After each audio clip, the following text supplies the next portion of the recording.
بسم اللہ الرحمن الرحیم۔ حضرت خالد بن ولید رضی اللہ تعالیٰ عنہ اور حضرت عمر فاروق کا واقعہ۔ حضرت خالد بن ولید رضی اللہ تعالیٰ عنہ کو حضرت عمر فاروق رضی اللہ تعالیٰ عنہ نے ایک سے زیادہ بار سپہ سالار کے عہدے سے برطرف کیا۔ اس وجہ سے بعض اسلام دشمنوں نے حضرت خالد اور حضرت عمر رضی اللہ تعالیٰ عنہ کے درمیان اختلافات اور جھگڑوں کی فضا پیدا کر کے ان دو عظیم شخصیات پر کیچڑ اچھالنے کی کوشش کی۔ اس تمام صورتحال کے باوجود کس قدر احترام اور محبت کا تعلق تھا۔ جب حضرت خالد بن ولید رضی اللہ تعالیٰ عنہ مرض الموت میں مبتلا ہوئے تو ان کے پاس حضرت ابو داؤد رضی اللہ تعالیٰ عنہ عیادت کرنے کے لیے گئے۔ حضرت خالد رضی اللہ تعالیٰ عنہ نے ان سے کہا، اے ابو داؤد، اگر عمر رضی اللہ تعالیٰ عنہ فوت ہو گئے تو تم کی کئی ناپسندیدہ چیزیں اپنی آنکھوں سے دیکھو گے۔ ابو درداء رضی اللہ تعالیٰ عنہ نے کہا، اللہ کی قسم میرا بھی یہی خیال ہے۔ حضرت خالد رضی اللہ تعالیٰ عنہ نے فرمایا، کئی معاملات میں ان پر دل میں بہت غصہ ہوا، لیکن اب اپنی اس بیماری میں جب اللہ کا فرشتہ عزرائیل میرے پاس آنے والا ہے، میں نے ان معاملات میں غور کیا تو اس نتیجے پر پہنچا کہ عمر رضی اللہ تعالیٰ عنہ اپنے ہر کام میں اللہ تعالیٰ کی رضا چاہتے تھے۔ جب آپ نے میرا مال تقسیم کرانے کے لیے ایک آدمی بھیجا تو اس نے میرا ایک جوتے کا جوڑا بھی تقسیم کر دیا، ایک جوتا لے لیا اور دوسرا میرے لیے چھوڑا، لیکن انہوں نے ان لوگوں کے ساتھ بھی ایسا ہی کیا جو اسلام میں سبقت کرنے والے تھے اور بدری صحابہ تھے۔ وہ مجھ پر سختی کرتے تھے اور دوسروں پر بھی میری ہی طرح سختی کرتے تھے۔ میں انہیں قرابت داری کا حوالہ دیتا تھا، لیکن وہ اللہ کے لیے کسی ملامت گر کی ملامت یا کسی رشتہ دار کی رشتہ داری کی پرواہ نہ کرتے تھے۔ جب آپ نے ان کے اسی عمل کو دیکھ کر میرا غصہ جاتا رہا۔ وہ مجھ پر زیادہ ہی سختی کر رہے تھے اور یہ سب کچھ صرف فکر و نظر کے اختلاف کی وجہ سے تھا۔ میں جنگ میں ہوتا، مشکلات کو جھیلتا اور موقع کی نزاکت کو اپنی آنکھوں سے دیکھتا تھا اور وہ موجود نہیں ہوتے تھے۔ وہ یہ سب نہیں جانتے تھے، اسی وجہ سے میں لوگوں کو نوازا کرتا تھا اور میری یہ چیز ان کی مخالفت کا سبب بنی۔ اور جب آپ کی وفات قریب ہوئی تو رونے لگے اور کہا، لا الہ الا اللہ کہنے کے بعد مجھے اپنے تمام کارناموں میں ایک کارنامہ کی وجہ سے بخشش کی زیادہ امید ہے۔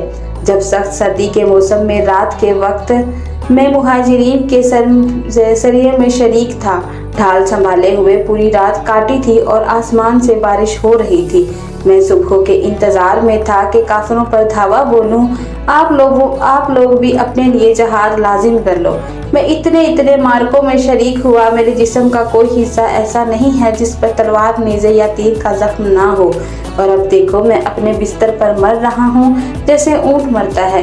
بزدلوں کی آنکھیں خوف سے نہ سوئے، میں شہادت کی موت مرنا چاہتا تھا، لیکن قضاء و قدر کا یہی فیصلہ تھا کہ اپنے بستر پر مروں۔ آپ نے موت کے وقت حضرت عمر رضی اللہ تعالیٰ عنہ کو اپنا وصی بناتے ہوئے کہا، میں اپنی وصیت میراث کی تقسیم اور اپنے عہد کا نفاذ حضرت عمر بن خطاب کے حوالے کرتا ہوں۔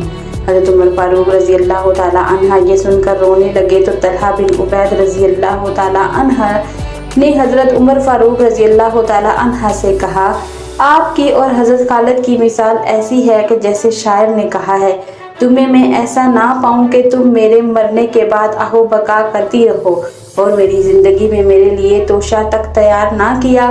حضرت خالد رضی اللہ تعالیٰ عنہ کی وفات پر حضرت عمر فاروق رضی اللہ تعالیٰ عنہ بہت غمگین ہوئے اور حضرت خالد رضی اللہ تعالیٰ عنہ کی چچا زاد بہنیں بھی ان پر روئیں۔ حضرت عمر فاروق رضی اللہ تعالیٰ عنہ سے لوگوں نے کہا، آپ انہیں عورتوں کو رونے سے منع کیوں نہیں فرماتے؟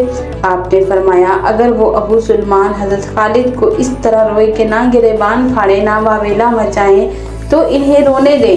رونے والیوں کو ابو سلمان جیسے لوگوں پر رونا چاہیے۔ اور حضرت خالد کے بارے میں فرمایا، خالد کی موت سے اسلام میں ایسا خلا پیدا ہو گیا ہے جو جلدی پر نہیں ہوگا۔ کاش وہ زندہ ہوتے، جب تک رہے میدان کارزار میں ناقابل تسخیر پہاڑ بن کر رہے۔ اللہ کی قسم وہ دشمن کے مقابلوں میں ایک مضبوط دیوار تھے، ان کے مشورے قابل قدر ہوتے تھے۔ حشام بن نجدری بن مخزوم کے چند لوگوں کے ساتھ حضرت عمر رضی اللہ تعالی عنہ کی خدمت میں حاضر ہوا۔ حشام ایک شاعر آدمی تھا۔ حضرت عمر نے اس سے کہا، حشام مجھے وہ شعر سناؤ جو تم نے خالد کے بارے میں کہا۔ حشام نے اپنے بہترین اشعار سنائے۔ وہ اشعار پڑھ چکا تو حضرت عمر فاروق رضی اللہ تعالی عنہ نے فرمایا، ابو سلیمان پر اللہ رحم فرمائے، تم نے ان کی توصیف یعنی تعریف کا حق ادا نہیں کیا۔ وہ شرک اور مشرکوں کو کار مذلت میں ڈالنا پسند کرتے تھے، ان کو برا بھلا کہنے والا اللہ کی ناراضی کا مستوجب قرار پائے گا۔ پھر حضرت عمر رضی اللہ تعالی عنہ کہنے لگے، ابو سلیمان پر اللہ کی رحمت ہو، دنیا کی عظمت اور شرافت کے مقابلے میں اللہ کے پاس ان کے لیے جو کچھ ہے وہ بہتر ہے۔ وہ بہتر کارناموں کے ساتھ زندہ رہے اور سب کو رنجیدہ چھوڑ کر اس دنیا سے کوچ کر گئے۔ حضرت عمر رضی اللہ تعالی عنہ فرمانے لگے، میں نے نہیں دیکھا کہ زمانے نے کسی کو دنیا میں ہمیشہ کے لیے زندگی عطا کی ہو۔ اسی طرح 21 ہجری میں حضرت خالد رضی اللہ تعالی عنہ کی وفات ہوئی اور شام کے شہر حمص میں آپ کی تدفین ہوئی۔ اللہ تعالیٰ حضرت خالد رضی اللہ تعالی عنہ پر رحمت کے پھول برسائے اور مصلحین امت میں ان کی یادگار کو تا ابد باقی رکھے۔